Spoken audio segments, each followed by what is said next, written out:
امریکہ ماضی میں کئی بار کہہ چکا ہے کہ انڈیا اس کا اسٹریٹجک اتحادی ہے اور امریکی خارجہ پالیسی میں اس کی اپنی اہمیت ہے۔ ایشیا بحر الکاہل کے خطے میں چین اور امریکہ اپنے اپنے تسلط کے لیے مگن ہے۔ اس لحاظ سے بھی انڈیا امریکہ کے لیے بہت اہمیت کا حامل ہے۔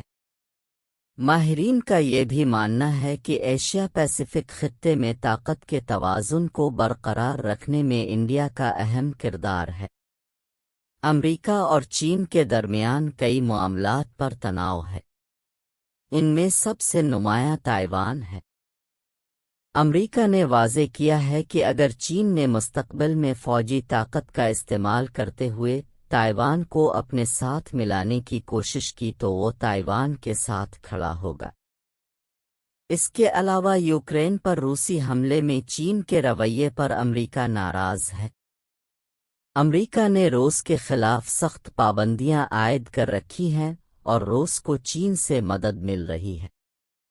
ایسے میں امریکی پابندیاں زیادہ کارگر ثابت نہیں ہو رہی ہیں۔ دوسری جانب انڈیا کو بھی سرحد پر چین کی جارحیت کا سامنا ہے۔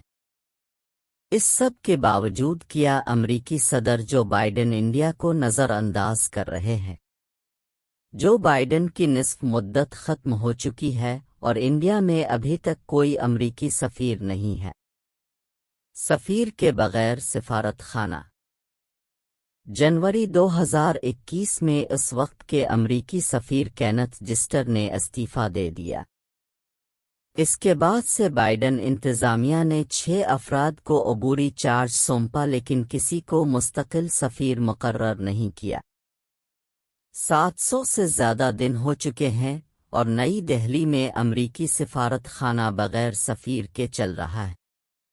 یہ دونوں ممالک کی سفارتی تاریخ کا طویل ترین وقت ہے۔ سرد جنگ کے دور میں بھی ایسا نہیں تھا۔ بہت سے لوگوں کا کہنا ہے کہ یہ پیغام بھی جا رہا ہے کہ نئی دہلی میں امریکی سفارت خانہ عارضی بنیادوں پر چل رہا ہے کہ اس وقت امریکی سرکار انڈیا کو نظر انداز کر رہی ہے۔ اگرچہ یہ مکمل طور پر صدر بائیڈن کی غلطی نہیں ہے۔ واضح رہے کہ امریکی صدر جو بائیڈن نے جولائی 2021 میں لاس اینجلس کے میئر ایرک گارسیٹی کو انڈیا میں سفیر کے طور پر نامزد کیا تھا، لیکن ایرک گارسیٹی کے نام کی منظوری سے مطلع ہونے والی ووٹنگ کا عمل روک دیا گیا تھا۔ ایک ریپبلکن سینیٹر نے الزام عائد کیا تھا کہ ایرک گارسیٹی کا ان کے ساتھی کے جنسی استحصال میں نامناسب کردار تھا۔ تب سے ایرک گارسیٹی کی تقرری رکی ہوئی ہے۔ اس کے علاوہ اور بھی کئی وجوہات ہیں جن کی وجہ سے ایرک گارسیٹی کی منظوری پھنسی ہوئی ہے۔ سینیٹ میں تقسیم شدہ مینڈیٹ کے ساتھ بہت سارے کام ابھی زیر التوا ہیں۔ کسی بھی تجویز پر اتفاق رائے نہیں ہے۔ یہ بھی کہا جا رہا ہے کہ اس وقت امریکہ کی ساری توجہ یوکرین میں روس پر حملے پر مرکوز ہے۔ جو بائیڈن انتظامیہ ایرک گارسیٹی کو سینیٹ سے منظور کروا سکتی ہے۔ دسمبر میں وائٹ ہاؤس کی پریس کانفرنس میں بھی کچھ ایسا ہی کہا گیا تھا۔ رواں برس جنوری میں ایرک گارسیٹی کو جو بائیڈن انتظامیہ نے دوبارہ انڈیا میں سفیر کے طور پر نامزد کیا تھا۔ تقریباً 2 سال سے نئی دہلی میں کوئی امریکی سفیر نہیں ہے۔ جو مسائل سفارت خانے کی سطح پر حل ہو سکتے تھے وہ پریس کانفرنس میں وزرائے خارجہ کو اٹھانا پڑے۔ مثال کے طور پر گزشتہ برس 27 ستمبر کو جے شنکر نے امریکی وزیر خارجہ کے سامنے ایک پریس کانفرنس میں ویزا کا مسئلہ اٹھایا تھا۔ سفیر بننا کتنا ضروری ہے؟ A matter of trust a history of India US relation from Truman to Trump کی مصنفہ میناکشی احمد نے گزشتہ ماہ 20 دسمبر کو نیو یارک ٹائمز میں اس عنوان پر ایک مضمون میں لکھا کہ یہ تصور کرنا بھی مشکل ہے کہ امریکہ نے گزشتہ 2 برسوں سے انڈیا میں اپنے کسی سفیر کو نہیں رکھا ہے۔ بائیڈن کئی بار انڈیا کو اہم شراکت دار کہہ چکے ہیں، تب بھی صورتحال یہی ہے۔ امریکی سفیر نے دونوں ممالک کے تعلقات میں اہم کردار ادا کیا ہے۔ میناکشی نے لکھا ہے کہ جب چین نے سنہ 1962 میں انڈیا پر حملہ کیا تو جان کینتھ گالبرتھ نئی دہلی میں امریکی سفیر تھے۔ کینتھ اس وقت کے امریکی صدر جان ایف کینیڈی کے قریب تھے۔ اس کے ساتھ ان کے اس وقت کے انڈین وزیر اعظم جواہر لال نہرو کے ساتھ بھی اچھے تعلقات تھے۔ جنگ کے دوران کینتھ نے امریکی ہتھیاروں کی کھیپ انڈیا بھیجنے میں اہم کردار ادا کیا تھا۔ ان کے مطابق پہلے نہرو امریکہ سے مدد مانگنے میں ہچکچاتے تھے۔ اس کے بعد کینتھ نے نہرو اور کینیڈی کے درمیان رابطے کا کام کیا اور دونوں ممالک کو قریب لانے میں کامیاب رہے۔ کینتھ نے نہرو اور کینیڈی کے درمیان بداعتمادی کو ختم کیا۔ سنہ 1962 میں امریکہ نے تعلقات میں نئی گرمجوشی لائی تھی۔ کینتھ انڈیا میں بہت مقبول ہو چکے تھے۔ یہ بھی پڑھیے، امریکہ کا عالمی زور کم کرنے کے لیے انڈیا، روس کے لیے اہم ملک کیوں ہے؟ روس انڈیا تعلقات امریکی مخالفت کے باوجود روس اور انڈیا میں قربتیں کیوں بڑھ رہی ہیں؟ یوکرین روس تنازع انڈیا کے لیے آزمائش کیوں بن گیا ہے؟ سنہ 2021 میں انڈیا میں امریکی سرمایہ کاری $45 بلین تھی۔ عالمی سپلائی چین میں چین کے بڑھتے ہوئے کردار پر تشویش بڑھ رہی ہے۔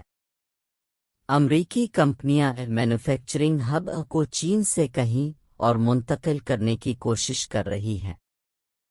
جے پی مورگن سنہ 2025 تک انڈیا سے کام شروع کر سکتا ہے۔ ایپل انڈیا میں 25% آئی فون بنا سکتا ہے۔ میناکشی کا کہنا ہے کہ ایسے اہم وقت میں امریکی سفارت خانے کو اپنی کمپنیوں کی مدد کرنی چاہیے۔ میناکشی احمد نے لکھا ہے کہ عالمی سطح پر صحت، موسمیاتی تبدیلی اور ٹیکنالوجی پالیسی میں انڈیا کا ایک اہم مقام ہے۔ سابق صدر اوباما کے دور حکومت میں انڈیا میں امریکی سفیر رچرڈ ورما نے کہا تھا کہ پیرس ماحولیاتی معاہدے میں انڈیا کا اہم کردار ہے۔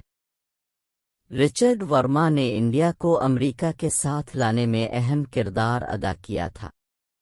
دونوں ممالک کے رہنماؤں کے درمیان اہم ملاقاتیں ہوئیں۔ سفیر دونوں ممالک کے درمیان دو طرفہ تعلقات میں ایک کڑی کا کام کرتا ہے۔ ایک بار پھر انڈیا اور امریکہ کے درمیان روس سے متعلق بہت سے اختلافات سامنے آئے ہیں اور ایسی صورتحال میں سفیر نے اہم کردار ادا کیا ہوتا۔ کہا جاتا ہے کہ انڈیا سرد جنگ کے بعد سے امریکہ پر کھل کر اعتماد نہیں کرتا۔ یہ عدم اعتماد ایک اہم عالمی صورتحال میں دونوں ممالک کے تعلقات کے لیے اچھا نہیں سمجھا جاتا۔ جے شنکر کئی مواقع پر امریکہ سمیت پورے مغرب کا کھلے عام محاصرہ کر رہے ہیں۔ کہا جا رہا ہے کہ اگر دہلی میں امریکی سفیر ہوتا تو معاملات جے شنکر کی سطح تک نہ پہنچتے۔ سفیر کا اہم کردار سرد جنگ کے دور میں بھی امریکہ نے انڈیا میں بہترین سفیر تعینات کیے۔ یہ اس وقت کی بات ہے جب انڈیا نان الائنمنٹ کا حصہ تھا۔ جان کینتھ گالبرتھ اور چیسٹر باؤلز 1960 کی دہائی میں نئی دہلی میں انڈیا کے سفیر تھے۔ امریکہ کے ان دونوں سفیروں کے تعلقات نہرو کے ساتھ اچھے بتائے جاتے ہیں۔ روس سے تاریخی قربت کے باوجود دونوں سفیر انڈیا کو امریکہ کے قریب لے جانے میں کامیاب رہے۔ انڈیا میں سابق امریکی سفیر کینتھ جسٹر نے گزشتہ برس اکتوبر میں دی پرنٹ کو بتایا کہ روایت کے مطابق میں نے گارسٹی سے بات کی۔ وہ بہت ذہین، باشعور اور توانا ہے۔ وہ انڈیا میں ایک بہترین سفیر ثابت ہوں گے۔ میرا ماننا ہے کہ دونوں ممالک کے درمیان دو طرفہ تعلقات اعلیٰ سطح پر مضبوط سفیر کے بغیر ممکن نہیں۔ ان کے مطابق دونوں ملک وزارت خارجہ کی سطح پر ہر مسئلہ حل نہیں کر سکتے۔ سفیر کا ہونا بہت ضروری ہے۔ میناکشی احمد نے اپنے مضمون میں مزید لکھا کہ اپریل 1977 میں اس وقت کے امریکی صدر جمی کارٹر نے پرنسٹن یونیورسٹی کے صدر رابرٹ گوہین کو انڈیا کا سفیر مقرر کیا۔ رابرٹ گوہین انڈیا میں پیدا ہوئے۔ اندرا گاندھی نے جون 1975 سے مارچ 1977 تک انڈیا میں ایمرجنسی نافذ کی۔ آئین کے تمام حقوق واپس لے لیے گئے اور اپوزیشن رہنماؤں کو جیلوں میں ڈال دیا گیا۔ میڈیا بھی خاموش ہو گیا۔ رابرٹ گوہین نے اندرا گاندھی کے اس تجربے کو اچھی طرح سمجھا۔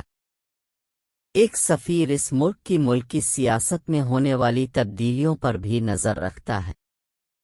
امریکی سفیر کی عدم موجودگی نئی دہلی حکومت کو بھی پسند آئی ہوگی۔ نئی دہلی نے اپنی گھریلو سیاست میں بہت سی چیزوں سے لاتعلق رہنا آسان سمجھا ہوگا۔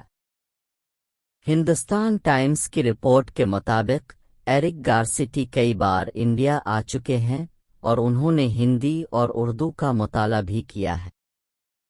انہوں نے ریپبلکن رکن پارلیمنٹ کی طرف سے لگائے گئے الزامات کو بھی مسترد کر دیا ہے۔